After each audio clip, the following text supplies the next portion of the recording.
नमस्कार साथियों, स्वागत है आप सभी का मेरे चैनल सिर्फ आईएएस में। और मैं प्रसन्ना वर्मा आज चर्चा कई विषयों पे करने वाली हूँ इस लेक्चर के अंदर। जी हाँ, हम जानेंगे दोस्तों किस प्रकार से रशिया के पुतिन ने साफ खुले तौर पे कहा है कि ईरान हमारा एकदम बढ़िया पार्टनर था, है और रहेगा, और रशिया हर एक मुसीबत में हर एक कीमत पे चाहे जो हो जाए ईरान के साथ खड़ा है। तो इस लेक्चर के अंदर हम उस चीज को पहले चर्चा करेंगे कि आखिरकार अभी तक कोई पुतिन की भूमिका नहीं दिखी। सुप्रीम लीडर के डेथ होने के बाद हमने सोचा पुतिन बिल्कुल हंगामा कर देंगे, कुछ नहीं हुआ। और आज ऐसा क्या किया जो यहाँ पे अब्बास अराक्ची पहुंचे थैंक यू कहने के लिए रशिया को, इस बारे में चर्चा करेंगे। साथ ही इन सभी के बीच में पाकिस्तान ने दोनों ही तरफ का अच्छा बन लिया है। जी हाँ दोस्तों, यूएस और ईरान दोनों तरफ से पाकिस्तान ने सुर्खियां बटोर ली है, क्योंकि अब भला यहाँ पे ईरान ने का भी करा है और ईरान के साथ विन विन सिचुएशन बना रहा है अपना रास्ता प्रदान करके।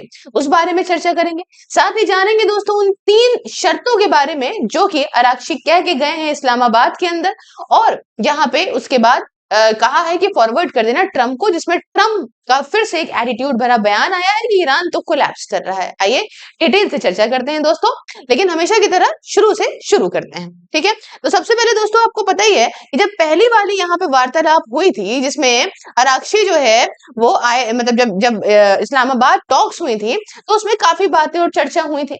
और उन चर्चा के बीच में हमने ये चीज देखी कि 11 और 12 जब अप्रैल की बात है कि जब जेडी वैंस आए इस्लामाबाद के अंदर, तो सीधा ईरान उस समय इस बारे में माना था कि ठीक है हम 5 सालों के लिए अपने न्यूक्लियर एनरिचमेंट पे होड़ लगाने को तैयार।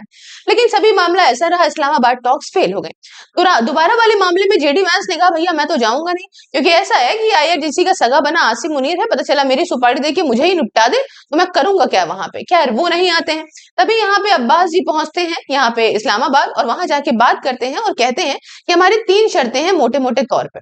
पहली शर्त हमारी ये है कि भाई हमारे लिए सबसे पहले तो सीज फायर करो, सबसे पहला काम करो कि हमारा तुम सीज फायर करो, और उसके बाद सबसे जो उद्देश्य रहेगा हमारा वो रहेगा स्ट्रेट ऑफ हॉर्मुज को खोलने का, जो मेन इंपॉर्टेंट चीज है, क्योंकि ईरान को बहुत बड़ा लॉस हो रहा है। $500 मिलियन पर डे का ट्रेड है, और सिर्फ तेल ही नहीं, तेल के अलावा दवाइयां और भी चीजें हैं जिसका ट्रेड है।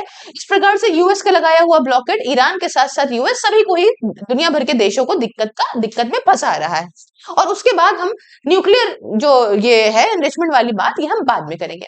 ये बात जब कान में फूंक दी अराक्ची ने, अब्बास जी ने, यहाँ इस्लामाबाद के अंदर पाकिस्तान के आसिम मुनीर और शहबाज शरीफ के कान में, तो उसके बाद ही ट्रंप को पता चलता है, जो अपने कुशनर और स्टीव विटकॉफ को भेज रहे थे बात के लिए, कि जब ईरान सीधे मुंह हमसे बात करना ही नहीं चाहता, घुमा के करना चाहता है, तो उन्होंने एक बड़ा सा, आपको मालूम है, ट्रू सोशल पे डाला, और मैंने इसमें शॉर्ट्स भी आपको बना के बताई कि इन्होंने कहा कि भाई ईरान के अंदर अभी खुद ही में कोई बंदा नहीं है जो बात करे, इसलिए मैं इन दोनों लोगों को अभी रोक देता हूँ। ठीक, इतनी बात हो गई, बात खत्म। अब वहां से अराक्ची निकल के जाते हैं ओमान।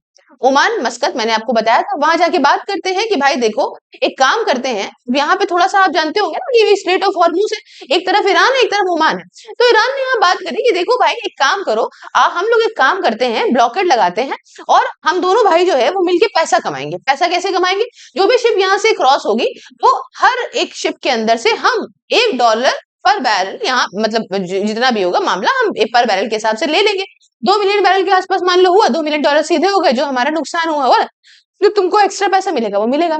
ओमान ने मना कर दिया। ओमान ने कहा नहीं भैया, संबंध बढ़िया है, कोई दिक्कत नहीं है, पैसे रुपए की जरूरत नहीं है, आप इसमें काम करो। क्यों? क्योंकि भैया हमारे ऊपर अमेरिका और इसराइल की नजर आ गई तो फिर हम भी लपेटे जाएंगे, कोई मामला नहीं। उन्होंने कहा चलो कोई बात नहीं। यहाँ से निकल के जाते हैं रशिया, अब रशिया ठीक है।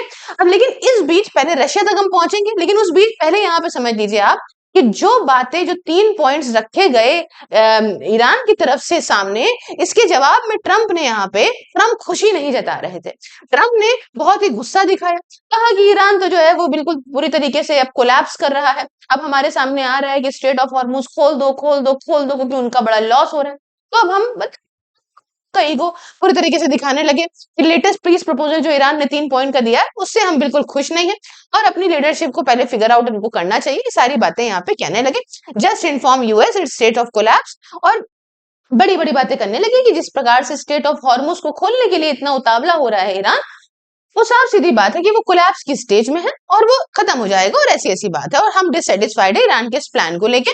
जो स्ट्रेट ऑफ हॉर्मुज को ओपन करने को है। हम सीधा सीधा न्यूक्लियर अरेंजमेंट को लेके ही बात करेंगे, खाली स्ट्रेट ऑफ हॉर्मुज को खोलने का कोई मतलब नहीं है। बहरहाल ये सारी बातें हुई। अब इस बीच में आपको मालूम है कि ईरान के ऊपर जब ईरान के यहाँ पे विदेश मंत्री आए थे लास्ट टाइम भी, तब भी ईरान की तरफ से उनके मिनिस्टर्स भी बता रहे थे कि पाकिस्तान कोई भरोसे लायक देश नहीं है। फिर इस बात को यहाँ पे प्रूफ करने के लिए पाकिस्तान क्या करे, जब एक तरफ जेडी वैंस नहीं आने को तैयार हो रहे थे, एक तरफ ये मामला हो रहा था, तो पाकिस्तान ने भी एक बढ़िया खेला खेला। पाकिस्तान ने खेला ये खेला जिससे वो आज दोनों लोगों का अच्छा बन गया। आप ये सब समझ रहे ना, कोलैप्स कोलैप्स वाली बातें सारी ट्वीट है जो इन्होंने करी थी अनहैप्पी वाली। अच्छा, तो इन्होंने क्या जो है वो खेला खेला, थोड़ा सा इसको मैप के माध्यम से मैं आपको समझाने का प्रयास करती हूँ। तो पाकिस्तान ने यहाँ अपना दिमाग बहुत अच्छे से लगाया और अच्छे से दिमाग लगा के उसने कहा कि देखो, हम यूएन की एक बढ़िया जो पॉलिसी है उसका हम बढ़िया उपयोग करके आपका साथ दे देते हैं। आपका नुकसान हो रहा है, आप $500 मिलियन का ट्रेड करते हो, तो आपका नुकसान हो रहा है। थोड़ा सा मैप में एडजस्ट कर लीजिएगा, थोड़ा सा नजर आएगा, लेकिन मैं समझा दूंगी। तो यहाँ पे अगर यहाँ ब्लॉकेड लग गया है तो आप भाई ट्रेड तो कर नहीं सकते, तो आप करो क्या? तो अब यहाँ देखो, ईरान का बॉर्डर साझा होता है पाकिस्तान के साथ। तो पाकिस्तान ने कहा कि ठीक है, आप अपने पोर्ट से हमारे ग्वादार और हमारे कराची पोर्ट पे सामान भेज दो, और यहां से फिर हम आपका जो भी सामान सुमून है वो चाइना भेज देंगे। सीधी सीधी बात इन्होंने कह दी, लारी पैरी होते हुए वही धुरंधर वाली, ये मैं आपका चाइना पहुंचा दूंगा सामान।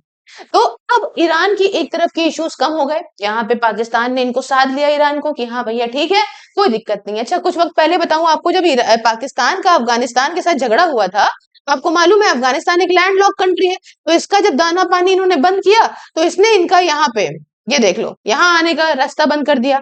अब पाकिस्तान भी क्या कर सकता है, ईरान के थ्रू यहाँ जा सकता है। समझ लो ना बात को, तो सेंट्रल एशिया में जा सकता है।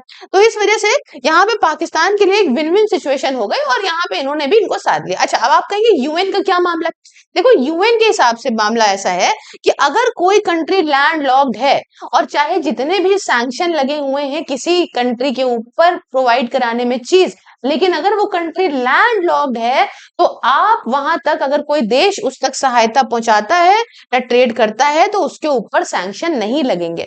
और यहाँ पे स्ट्रेट ऑफ हॉर्मुज को अगर बंद कर दो तो ईरान एक तरह से लैंड लॉक कंट्री ही तो बन जाता है, और लैंड लॉक कंट्री बनने की वजह से यहाँ पाकिस्तान अगर इसकी मदद करता है तो वो यूएन के हिसाब से भी बच के निकल गया। ठीक है ना? तो यहाँ पे ये चीज खेला खेल दिया जिससे ये इसका भी बड़ा सगा बन गया। अब आप कहेंगे क्या ट्रंप नहीं गुस्सा है, बात बात में ट्रूथ सोशल पे आके मुंह से कुछ ना कुछ बोलते रहते हैं? दोस्तों, नहीं गुस्सा है। क्यों?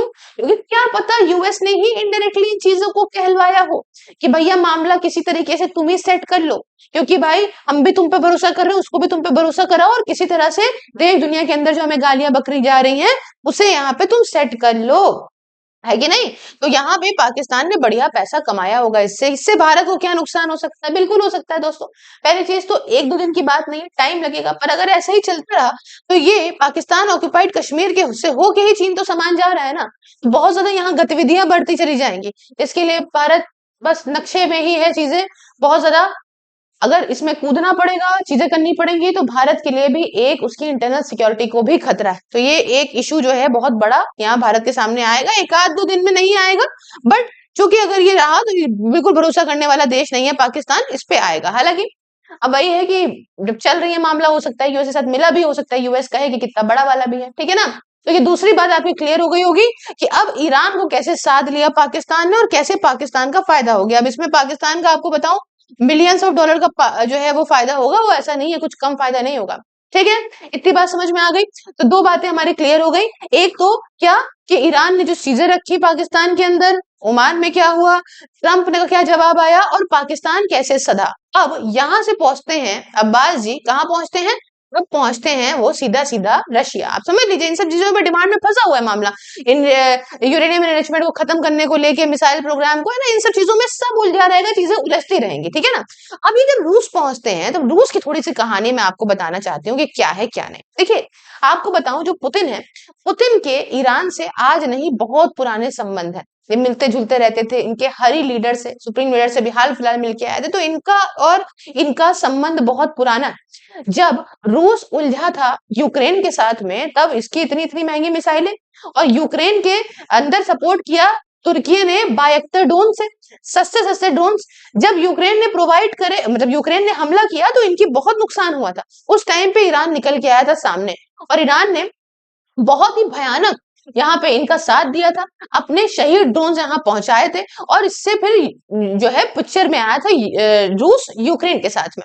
तो अब यहाँ पे इनका एहसान था पूरा पूरा, कोई दिक्कत नहीं थी। तो जो जो शहीद ड्रोन प्रोवाइड करे गए थे रूस को, रूस ने अपने खुद के इंजीनियर से, बढ़िया साइंटिस्टों से उसमें बहुत अच्छे अमेंडमेंट्स कराए, बहुत अच्छा उसके अंदर जो है वो टेक्नोलॉजी उसकी और अच्छी करी, और आज वही ड्रोन लौटाया है इन्होंने ईरान को, जिसमें ये जो पहुंचे ना थैंक यू कहने का यही बहुत बड़ा रीजन है दोस्तों। रूस ने इस पूरी वॉर में ईरान का चुप के बहुत बढ़िया साथ दिया। चाइना ने पैसे वगैरह प्रोवाइड करे होंगे, बट रूस ने साथ ऐसे दिया कि हमने ये नहीं देखा कि हंगामा मचा के दिया। आज जो स्टेटमेंट निकल के आ रही है, will do everything in the interest of Iran, ये पुतिन ने ऐसे ही नहीं कहा है, बहुत चौड़े से पहुंचे हैं, वॉर की सिचुएशन में है, हार के नहीं पहुंचे हैं, है ना।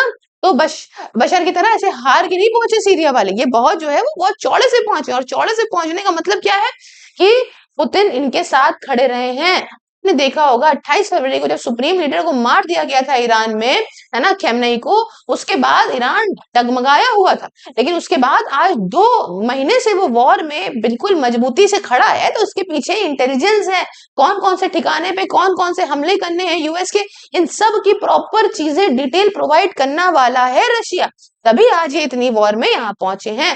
और आज रूस कैस्पियन सी के माध्यम से जो पहुंचाता है, अपने से कनेक्ट करता है ईरान को, और जो सब कुछ आप देखते हो ना, वो बेलावन ये वो सब जो है ना, शिप जाती है, सब कुछ होता है मामला, ये सारा शिप्स वगैरह जितनी भी चीजें होती है ना, सब मामला सेट होता है, ये सब कैस्पियन सी से ही, बेलावन कह रही हूँ सॉरी, कैस्पियन सी से ही यहाँ सब मामला पहुंचता है ना। तो रूस ने हमेशा साथ दिया है, और यहाँ पे बहुत ही अच्छे रिलेशनशिप है, साफ सीधी बात है।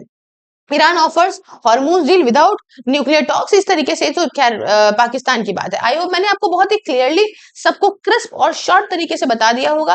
तो आज के टाइम पे जियोपॉलिटिकल सिचुएशन कुछ ऐसी है, रूस जाने का मकसद आप समझ गए हैं, पाकिस्तान की मध्यस्थता की चीजें आप समझ गए हैं, और उधर ट्रम्प बड़बड़ कर रहे हैं वो आप समझ गए, ओमान ने अपना पल्ला झाड़ लिया वो आप कायदे से समझ रहे हैं। आई होप चीजों को बढ़िया समझे होंगे। अब आपकी क्या राय हमें कमेंट में जरूर बताइएगा दोस्तों। बाकी चैनल को सब्सक्राइब करिए, वायरल कराओ भाई, कब तक स्ट्रगल करवाओगे, क्योंकि क्यूआर को स्कैन करके आप चाहो तो मुझे डोनेट कर सकते हो। साथ ही दोस्तों ये है वो नंबर कोटक महिंद्रा का, जिसपे अगर आप कांटेक्ट करते हैं तो सिर्फ आईएएस कोड बताने पे आपको किसी भी प्रकार से लाइफ इंश्योरेंस, इन्वेस्टमेंट या एसआईपी पे मिलेगा 20% तक का डिस्काउंट। बाकी सभी सोशल मीडिया की लिंक इंक्लूडिंग व्हाट्सएप डिस्क्रिप्शन में, हर जगह मुझे फॉलो करिए, आपको कोई ना कोई डिटेल मिलती ही रहेगी। साथ ही दोस्तों आप चाहें तो ज्वाइन बटन को प्रेस करके मेरी मेंबरशिप को ज्वाइन करके मेरे काम में मुझे सपोर्ट कर सकते हैं। मिलती हूँ नेक्स्ट वीडियो में किसी नए और इंटरेस्टिंग टॉपिक के साथ, तब तक के लिए जय हिंद, जय भारत।